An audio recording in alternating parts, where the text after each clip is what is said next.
Bonjour les amis, j'espère que tout le monde va bien aujourd'hui. Nous sommes dimanche et comme d'habitude nous allons faire notre petit programme du jour. Aujourd'hui je viens vous parler de la programmation Python. Et le programme que nous allons faire c'est un jeu. Le jeu pierre, feuille, ciseaux. Le jeu célèbre pierre, feuille, ciseaux.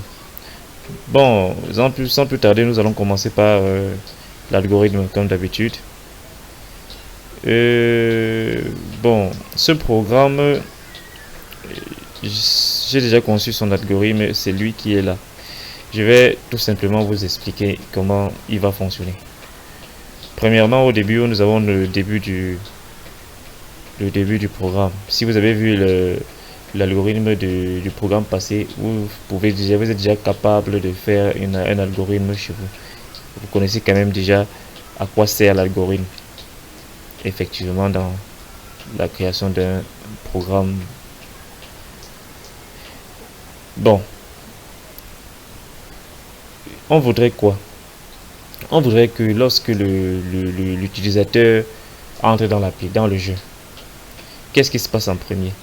Lorsqu'il entre dans le jeu lui demande entre le nom de l'utilisateur. Il doit saisir d'abord le nom de son nom. Il doit saisir son nom. Une fois qu'il a saisi son nom, le jeu l'affiche directement les choix à faire. Pierre, feuille, ciseaux. Et quitter. Quand il fait son choix, faites votre choix, il saisit pierre ou feuille ou ciseaux ou quitter. S'il saisit quitter, on sort du programme. Attendez, je vais configurer. Je vais ajouter ça ici. Forme. S'il saisit quitter, on sort du programme. Nous sommes ici.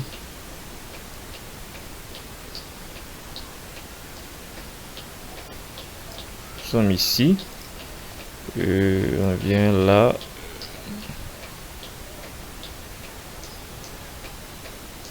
Oui, on va mettre ça comme ça. En tout cas, vous avez compris. On va mettre ça comme ça pour que vous voyez bien. Et je vais copier.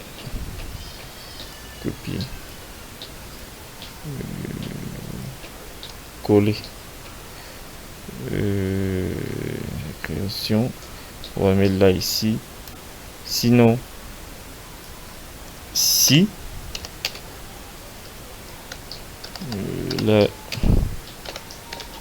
choix est quitté, on sort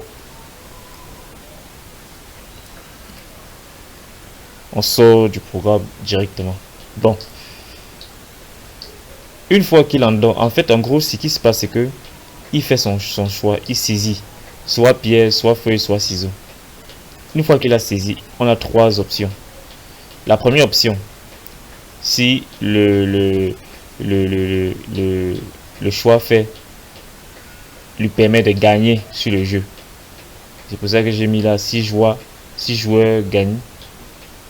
On score, c'est le score du jeu, son score à lui. Parce qu'il y a dans le jeu, il y aura deux scores, le score de l'utilisateur et le score de la machine. Si le joueur gagne, son score est incrémenté de 1.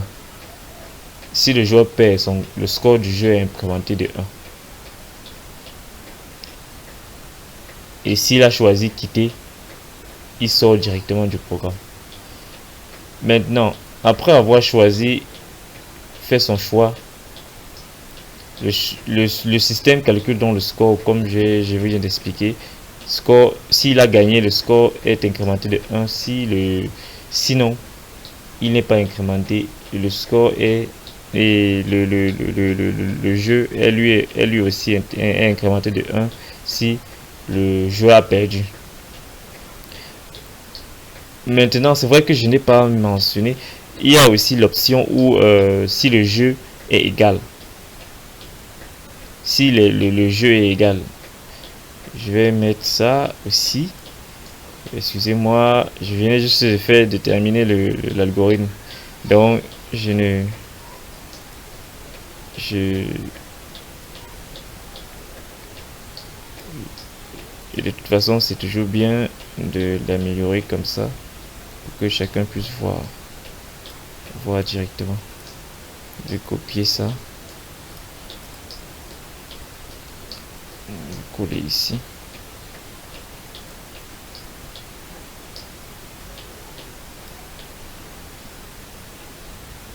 On copie ça et coller ici.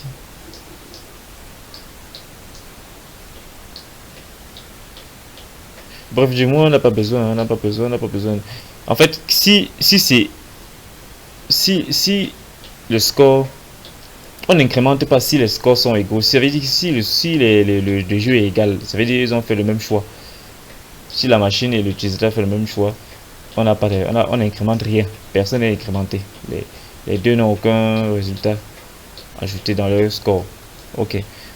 Ensuite, une fois avoir fait cette opération, on affiche le score de l'utilisateur et le score du jeu. Donc voilà, et ensuite on sort ensuite on ne sort pas encore du programme. Dès que nous sommes ici à afficher score user et score jeu, on boucle, on fait une boucle tant que, parce qu'on veut en fait que le jeu elle tourne fait 4 tours en fait. On a choisi ici 4 tours, ça veut dire on va faire pierre feuille ciseaux 4 fois pour pouvoir donner la fin pour avoir la fin du jeu.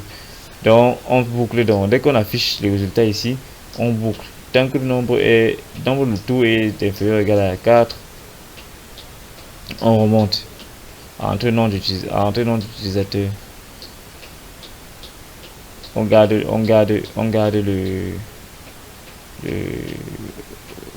oups. Là il y a une erreur ici. On boucle plutôt ici. Voilà, là c'est bon, là on est bon. On boucle plutôt ici. On boucle plutôt. On affiche encore ceci pour qu'il continue à faire directement l'opération. On ne demande plus ça, nom d'utilisateur. Bref, voilà un peu, voilà l'algorithme.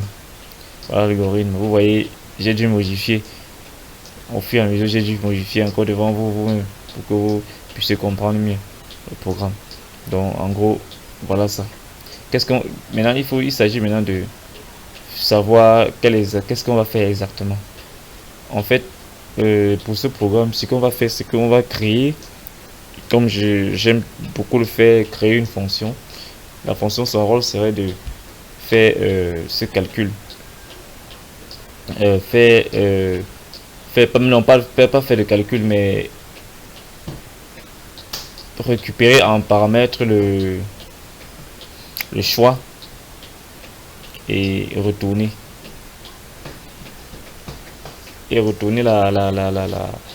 en fait la fonction va prendre on va déclarer une fonction qui va faire le contrôle des différents choix réponses saisies par l'utilisateur et comparer avec les choix du jeu pour savoir quel score va être incrémenté ou pas. Donc voilà la fonction, et maintenant on va l'appeler dans le code, dans le programme mais. Bref, sans plus tarder, c'est mieux. Passons au code pour que vous puissiez bien voir ce qui va être fait. Restez connectés les amis.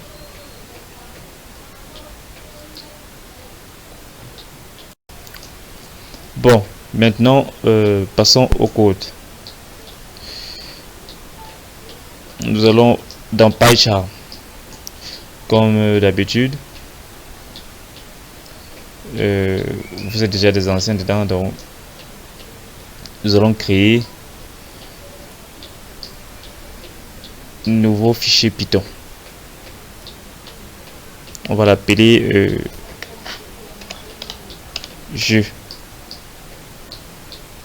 et on l'ouvre.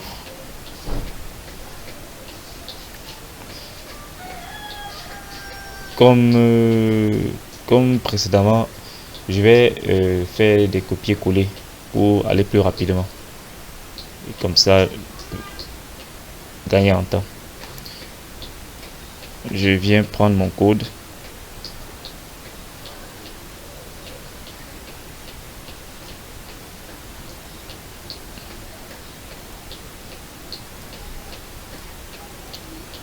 Ici,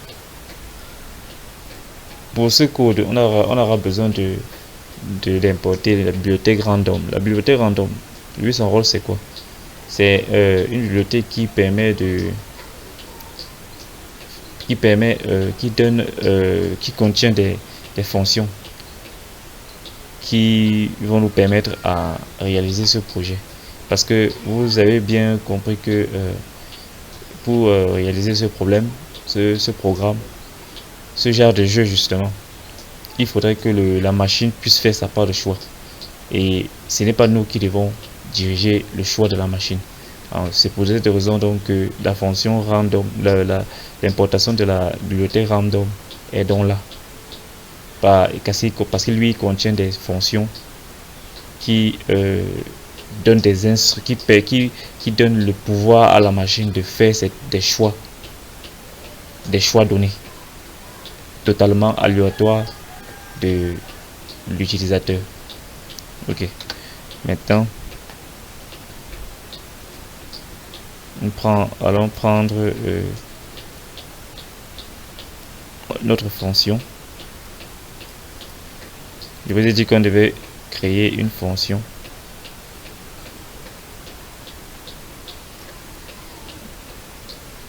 Copier. Paste. Ok. Là, ici, on doit notre fonction. On déclare dans notre fonction def pierre feuille ciseau qui prend en paramètre name. Name c'est quoi? Name, c'est le nom de l'utilisateur. C'est le nom de l'utilisateur qu'on va le demander dans on va le demander de saisir dans le programme principal. Comme je vous avais expliqué, def c'est pour définir une fonction. Le nom de la fonction ici c'est pierre feuille ciseau avec les traits collés. On peut pas mettre trois mots différents dans un même nom. Il faut qu'ils soient rassemblés pour faire le nom. Et le paramètre ici c'est name. On met le 2 points. On déclare une fonction, une variable globale. Sachez que en Python, il existe les variables globales. Les variables globales, c'est quoi? Une variable globale, c'est une fonction, c'est une variable qui est utilisée en même temps hors du programme et en même temps hors d'une fonction et dans la fonction. Donc en gros, quand tu déclares une variable globale à l'extérieur dans le programme principal, tu peux aussi l'utiliser directement dans ta fonction. C'est pour ça qu'on appelle ça variable globale. Donc il n'y a pas de différence entre la même variable quand tu déclares une variable globale hors de ta fonction. Quand tu entres dans ta fonction et que tu précises que c'est une variable globale, il garde un lien directement avec ton programme principal. Pourtant, si tu déclares une simple fonction, tu déclares une fonction avec un nom de variable, mais tu ne précises pas que c'est une variable globale, même si tu mets le même nom de variable hors de ta fonction, ils n'auront plus aucun lien. Voilà un peu la différence entre une simple variable et une variable globale. Bon, on déclare global variable, global score user et global score PC. Vous avez compris, c'est justement les deux scores que je vous ai parlé dans l'algorithme ici. Score user et score jeu. Ok, on continue. On fixe une variable simple score égale à 0. On commence. On affiche d'abord, comme je vous avais dit, on affiche pierre, feuille, ciseaux, équité. Pourquoi? Ici, j'ai fait en sorte que de préciser les paramètres, les parenthèses P, F, C, Q. C'est pour donner à l'utilisateur le choix de saisir P, F, C, Q. P pour pierre, F pour feuille, C pour ciseaux, Q pour quitter. Ensuite, input. Vous connaissez le rôle de print et de input. Print, c'est pour afficher. Input, c'est pour récupérer ce qui va être saisi. Faites votre coup. Et on récupère ce qu'il saisit qu'on met dans la variable choix. Ensuite, on fait un PC égal à random.randin. Justement, c'est la bibliothèque random.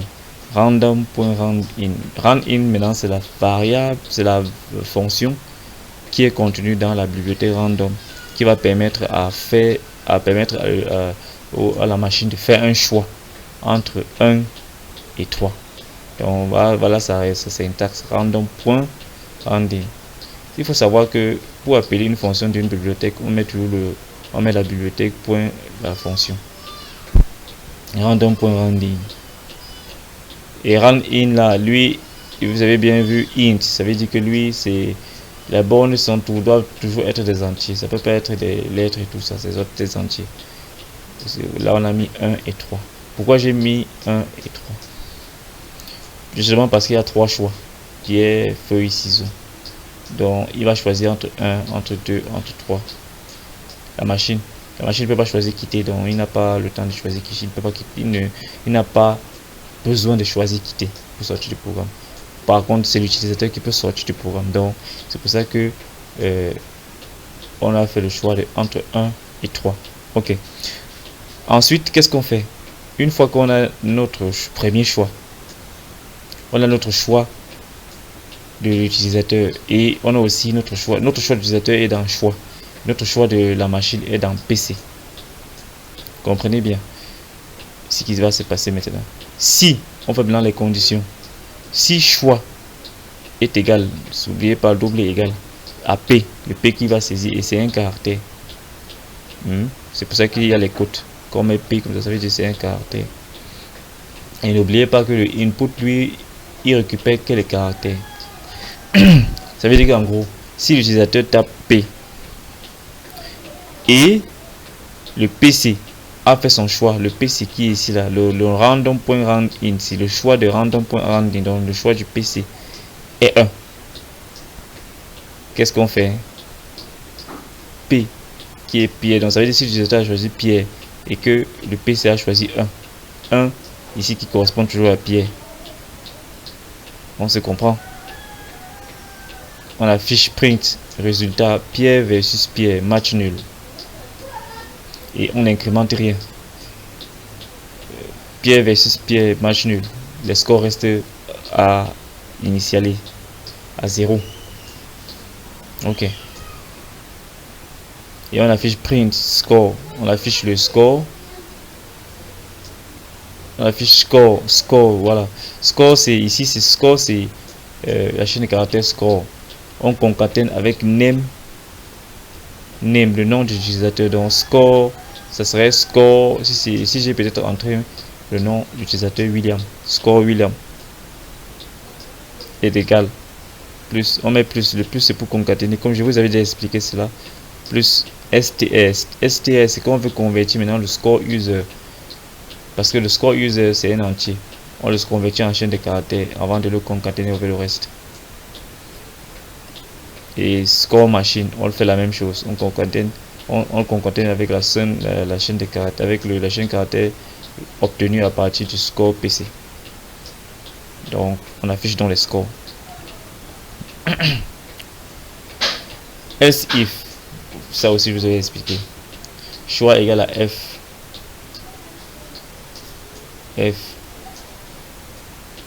Là maintenant c'est pour feuille. Et PC égal à 2.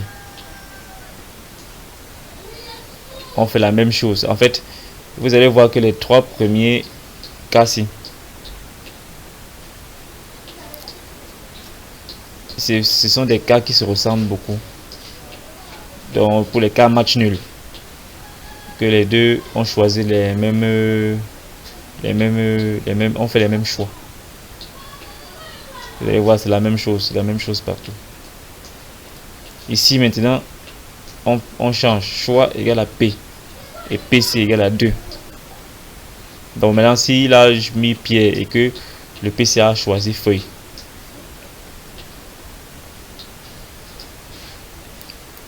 Print, résultat, pierre versus feuille. Vous avez perdu. La pierre contre la feuille, vous perdez. Maintenant, et qu'est-ce que vous regardez? Vu qu'on a l'utilisateur a perdu ici, c'est le score PC qu'on incrémente. Et on incrémente aussi le score qui était à 0 à score plus 1. Ensuite, on affiche score William est égal à, on affiche comme les autres, on affiche normalement. Vous voyez, score user, score PC. On passe ainsi de suite, c'est la même chose. On prend pour chaque cas, Ici, par exemple, il a choisi P et la machine a choisi 3. C'est-à-dire, ciseaux.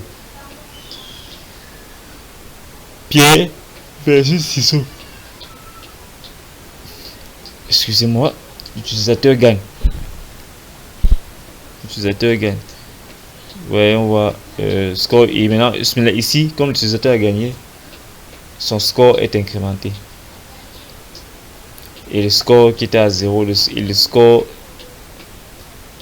est incrémenté de 1. Et on affiche. Ainsi de suite. Jusqu'à la fin. Pour tous les cas possibles. Donc en gros, c'est la même chose. Pour tous les cas possibles. Et enfin, cette fonction justement ne retourne rien. C'est une procédure. Il sera appelé tel quel. Il ne va rien retourner, il ne retourne pas de valeur. On part maintenant dans le code le programme principal. Copie. On sort du programme. Espace. On revient à la ligne ici.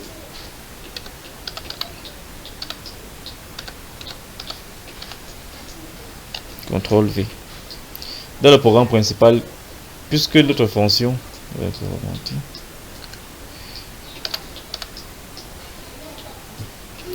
puisque notre programme, je vous ai expliqué que il prenait nom en paramètre. Ça veut dire qu'il faut d'abord le faire entre ce nom là. C'est pour ça que vous allez voir. Et quand tu entres dans le programme, tel que on a vu dans l'algorithme, qu'est-ce qu'on a en premier? Entre le nom d'utilisateur. On a le nom d'utilisateur avec input. Le nombre, maintenant, le nombre, ça c'est le nombre ici va représenter le nombre de tours. Je vous ai dit qu'il fallait qu'on fasse 4. Au début, le nombre de tours est à 0. On initialise score user, les variables globales comme je vous ai dit. Ça veut dire qu'ils sont en lien avec ceux-ci, qui sont à l'intérieur. Dans le programme, on les initialise à 0. Maintenant, on fait la boucle. Tant que le nombre est inférieur ou égal à 4. C'est ça ici. Tant que le nombre est inférieur à 4. On demande toujours pierre, feuille, ciseaux. Est-ce que le nombre est inférieur ou égal à 4? Le nombre est à 0 au premier tour. Au premier tour. Oui. Pierre, on appelle pierre, feuille, ciseaux et on met nom en paramètre. Nom utilisateur. Et ce nom, c'est ce name là qui est là, que vous voyez partout là. Name. Donc c'est lui qu'on entre ici. Dans la fonction, il va directement remplacer tous les variables correspondant par leur valeur. Et ensuite, nombre est égal à nombre plus 1. Vous allez voir à chaque tour, nombre est égal à nombre plus 1. Nombre égal à nombre plus 1. Nombre égal à nombre plus 1. Bref. Voilà à peu près tout ce qu'il y a à faire sur ce programme. Maintenant, essayons de le compiler.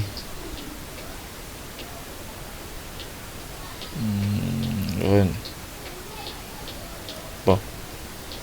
Entre l'utilisateur, j'entre William.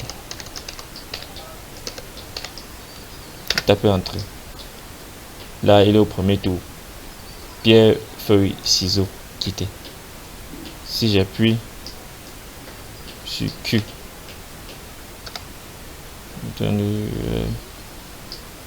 Bon, c'est vrai que je n'ai pas.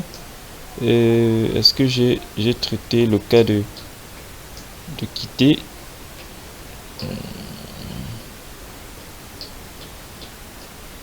Bon, ok, je n'ai pas traité le cas de quitter. Je vous donne ça comme un exercice. Faites un ajout d'une condition pour quitter. Si je tape quitter, si l'utilisateur tape Q, le programme sort complètement. Donc ajoutez dans la fonction cette clause. C'est un bon exercice pour vous pour mieux comprendre le programme. Bon, j'ai fait Pierre, je dis P, je choisis P, Pierre. Je tape entrée. Le résultat Pierre versus ciseaux. Vous avez gagné. Vous voyez, score William égale à 1. Score machine reste à 0. Ça me pose directement, puisque le nombre de son premier tour. On repose encore pierre, feuille, ciseaux, quitter. Je prends peut-être F, feuille. Je tape entrée.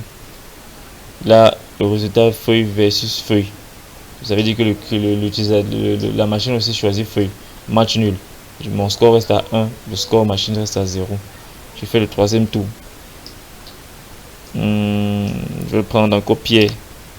Je tape entrée. Le résultat pierre versus feuille. Vous avez perdu. Là, j'ai perdu. Score William 1. Score machine. Il était d'abord 0. Il est monté à 1. C'est bon. Je prends peut-être ciseaux maintenant. Pour le dernier tour. Je tape entrée. Résultat ciseaux versus ciseaux. Match nul. Score William 1. Score match nul 1. Pierre. 1, 2, 3, 4, 5. Ok. Vous voyez, là c'est le cinquième. Pourquoi c'est 5?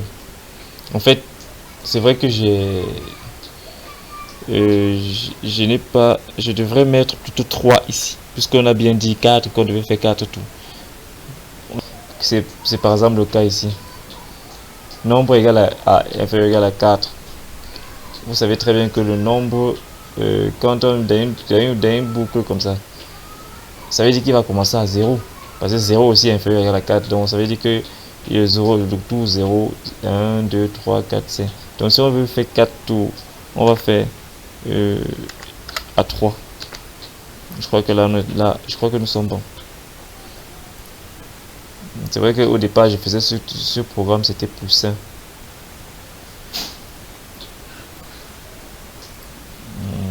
Et là, nous sommes bons. Donc, William, Pierre, j'ai perdu, ciseaux, j'ai gagné, feuille, j'ai gagné, Pierre, j'ai gagné. Vous allez voir, là vous voyez, nous sommes à 4 tours. Enfin, le programme fonctionne comme je veux maintenant. Bref, ça dépend de vous. Comme d'habitude, prenez le programme et essayez de créer le vôtre, de faire, d'améliorer en votre façon. Si vous avez des questions, vous me posez dans les commentaires. Et si vous ne comprenez pas certains éléments du programme, n'hésitez pas à le poser. Bref, je vais faire un petit résumé. Ce programme nous permet de prendre connaissance à la bibliothèque random avec sa fonction random qui donne à la machine de faire des choix aléatoires en fonction d'un intervalle donné. Dans ce programme, nous avons aussi appris quoi? Bref, on a encore plus appris à utiliser les fonctions, les fonctions et leur rappel. Parce que la dernière fois, c'était une fonction qui retournait une valeur. Ici, c'est une fonction procédurale. Vous avez vu, puisqu'il ne retourne aucune valeur, on n'a pas besoin d'affecter à quelque chose. On a juste à appeler pour qu'il vienne exécuter ce bloc de code. Bref, on a aussi reparlé, nous sommes aussi revenus sur les conditions if et else if. Comme vous voyez, vous pouvez le voir là. Il y avait les double égalité, double égalité. Et je crois que grosso modo ce petit programme est aussi un bon programme pour un débutant et pour un peu s'amuser à coder. Bref, c'était tout pour aujourd'hui et je compte sur vous pour lâcher un pouce bleu et pour vous abonner car la suite promet d'être vraiment très intéressant. Allez, on est ensemble les gars.